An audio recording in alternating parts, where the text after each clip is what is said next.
రేపు పల్నాడులో మాజీ సీఎం జగన్ పర్యటనపై ఉత్కంఠ నెలకొంది. సత్తెనపల్లి రెంటపాళ్లలో వైసీపీ నేత నాగమల్లేశ్వరరావు విగ్రహావిష్కరణకు వెళ్లాలని జగన్ నిర్ణయించుకున్నారు. అయితే జగన్ పర్యటనకు అనుమతి లేదంటున్నారు జిల్లా ఎస్పీ శ్రీనివాసరావు. మరోవైపు వైసీపీ కేడర్ జగన్ టూర్ ఏర్పాట్లలో నిమగ్నమై ఉంది. వైసీపీ నేతలు అనుమతి కోరారని తమ డిపార్ట్మెంట్ అడిగిన వివరాలు వారు ఇవ్వట్లేదన్నారు. మాజీ సీఎం జగన్ సత్తెనపల్లి పర్యటనకు అనుమతి లేదన్నారు. లా అండ్ ఆర్డర్ సమస్య కారణంగా పర్మిషన్ ఇవ్వలేమని స్పష్టం చేశారు. తాము అడిగిన పత్రాలు ఇస్తే అనుమతి పరిశీలిస్తామన్నారు. పూర్తి బాధ్యత తీసుకుంటున్నారు. ఎన్ని వెహికల్స్ వచ్చే అవకాశం ఉంది, ఇటువంటి డీటెయిల్స్ అన్నీ కూడా అడగడం జరిగింది.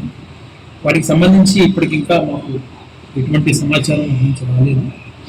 అయితే ఈ ప్రోగ్రామ్కి సంబంధించి సత్తెనపల్లి డిఎస్పీ గారు, కన్సర్న్ ఆఫీసర్స్ అందరూ కూడా ఆ ప్రదేశాన్ని కానీ మొత్తం ఏదైతే ప్రపోజల్ రూట్ ఉందో అంతా కూడా వెరిఫై చేయడం జరిగింది.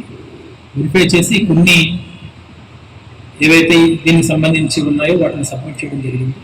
వాటిలో భాగంగా మొట్టమొదటిగా సుమారు ఒక 76 కిలోమీటర్లు రోడ్డు వస్తున్నారు. ఈ వచ్చేటప్పుడు ఉన్నటువంటి కార్యకర్తలు కానీ మిగతా వాళ్ళు కానీ ఎంతమంది వస్తారనేటువంటిది పూర్తి సమాచారం అందించినారు. రెంటపాళ్ల విలేజ్లో ఏదైతే మనకి క్రోసూరు అచ్చంపేట గంట రోడ్డు దగ్గర నుంచి ఈ ప్రపోజ్డ్ ప్లేస్ ఉందో ఇక్కడికి సుమారు ఒక 500 నుంచి 600 మీటర్ల రోడ్డు ఉంది. చాలా నేరోగా ఉంది. దట్టు అది ఒక 10 ఫీట్ నుంచి లేదు. అక్కడికి ఇంత క్రౌడ్తో వెళ్ళడం కానీ మళ్ళీ తిరిగి సేమ్ కాన్వాయ్ని అదే రూట్లో తీసుకురావడం కానీ అక్కడ నుంచి ఎగ్జిట్ రూట్ కానీ